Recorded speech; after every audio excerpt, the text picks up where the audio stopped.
அதை நீங்கள் பார்க்கணும். நீங்கள் ஹார்ஸ் ட்ரேடிங் குதிரை பேரம்னு சொன்னீங்க, அதுக்காக சொல்ல வர்றேன். அதை சொல்லிட்டு நான் ஏன் நடந்துச்சு எப்படி நடந்துச்சுன்னு சொல்ல வராதிங்க. 2016 அருணாச்சல பிரதேசத்தில் காங்கிரஸ் வந்து ஆட்சி அமைக்குது. இப்போ யார் ஆட்சியில், அதுக்கப்புறம் யார் ஆட்சியில் அமைந்தா? பிஜேபி ஆட்சிக்கு அமைச்சு. எப்படி காங்கிரஸுடைய எல்லாத்தையும் விலக்கி வாங்கிட்டாங்க. இது ஃபஸ்ட் நடக்குது. இது ஒரு ட்ரையல் ப்ராசஸ் தான். ஃபஸ்ட் ஃபார்மா எங்கே அருணாச்சல பிரதேசத்தில். இது யாருமே பண்ணல. நாம் கூட வெளியிட்டேன்னு நினைக்கிறேன். 2016 நடந்த விஷயத்தில் நம்ம வந்து நான் ஒரு கட்டளைகளாக வெளியிட்டிருந்தேன். நான் சொல்லியும் காட்டிருந்தேன். அறக்கழகத்திலேயே இப்போ முன்னாடி ஒரு இன்டர்வியூவில் சொல்லி காட்டிருந்தேன். இதெல்லாம் கண்டுக்காமல் போயிட்டோம். எப்போ வெளியே வந்துச்சுன்னா கோவாவில் தான் வெளியே வந்துச்சு. கோவாவில் என்ன பண்ணிட்டாங்க, 2017 காங்கிரஸ் ஆட்சி அமைக்கிறது. கிட்டத்தட்ட 17 எம்எல்ஏக்களை விலக்கி வாங்குறாங்க, பிஜேபி கொண்டு வைக்கிறாங்க. அதில் ரொம்ப முக்கிய பணியாற்றிய வந்து அர்லேக்கர் இப்போ இருக்கக்கூடிய ஆளுநர் வந்து ரொம்ப அங்கே முக்கிய பங்காற்றினார். தமிழ்நாட்டுடைய ஆளுநர். அது மேலே பெரிய அலிகேஷன்ஸ்லாம் வந்துச்சு. அதே 2017 மணிப்பூரில் வந்து காங்கிரஸ் ஆட்சி அமைக்கிறது. 28 காங்கிரஸ் கூட்டணி 28 எம்எல்ஏக்களை வந்து என்ன செய்கிறாங்க, பிஜேபி எடுத்து அவங்கள ஆட்சியை அமர வைக்கிறாங்க. அதே 2017 கர்நாடகாவில் காங்கிரஸும் ஜேடிஎஸ் குமாரசாமி ஜனதா செக்குலர் அவங்க வந்து ஆட்சி அமைக்கிறாங்க.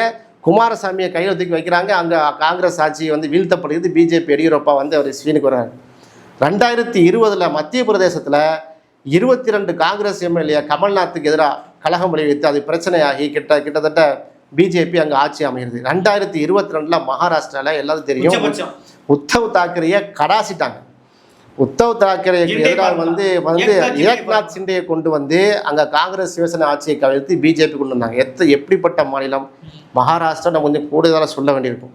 சற்றப்ப தமிழ் மொழி மீது நாம் எப்படி பற்றோடு இருக்கிறோமோ, தமிழர் பண்பாடு மீது நாம் எப்படி பற்றோடு இருக்கிறோமோ, அதே போல் அங்கே மராட்டிய மொழி மீது அங்கே வெறியாக இருக்கக்கூடிய மக்கள். மராட்டியர்களுக்கே மற்றவனா வெளியே போடான்னு எழுதுவார் யார்? சாம்னா பத்திரிகையில் பால் தாக்கரே. 90களில் 80களில் பார்த்தீங்கன்னா அவ்வளோ மராட்டிய வெறி ஊட்டப்பட்ட மக்கள். மராட்டிய மொழி பேசிய மராட்டியத்தை பேசினாலும் இப்போ இல்லை, உள்வாங்கி கொண்டே இருந்தார். அதான் பெரிய ஆப்பாக மாறிவிட்டது. அதை சேர்த்து சொல்லணும்னா கரெக்டாக சொல்றீங்க. இந்துத்துவமே அவருக்கு ஆப்பாகிட்டு இப்போ இந்துத்துவத்தை வீழ்த்துவதற்காக உத்தவ் தாக்கரே வீகம் வச்சுட்டு இருக்காரு. காங்கிரஸ் அப்போ இவ்வளோ ஃபார்முலா நடந்துச்சுன்னா இப்போ கடைசியில் லேட்டஸ்ட்டாக பீகாரில் 2024 என்ன செஞ்சாங்க, அதாவது நிதிஷ்குமார் கட்சியும் லல்லு பிரசாத் யாதவ் கட்சியும் காங்கிரஸும் மகா கட்பனில் இருந்துச்சு. நிதிஷ்குமார் ஒட்டச்சி வெளியே கொண்டு வந்து அவரை முதலமைச்சராக்கி இப்போ நிதிஷ்குமாரை கடாசி விட்டு இப்போ ஒன்றும் இல்லாமல் ஆக்கிட்டாங்க. ஆக இந்த ஃபார்முலா வந்து ஒரு கண்ட்ரோல்டு டிஸ்ட்ரக்ஷன் சொல்கிறேன், ரொம்ப திட்டமிடப்பட்ட பண்ணுது. இது பிஜேபி டிஸ்கஷன் அப்படியே வந்து நீங்கள் சொல்ல போனால் தமிழ்நாட்டில் அப்படியான மாதிரி தெரியுதுல்ல உங்களுக்கு. ஏன் இப்போ லேட்டாக தெரியுது? நாம் எல்லாம் பேசிட்டு இருந்தோம். என்ன பேசிகிட்டு இருந்தோம்?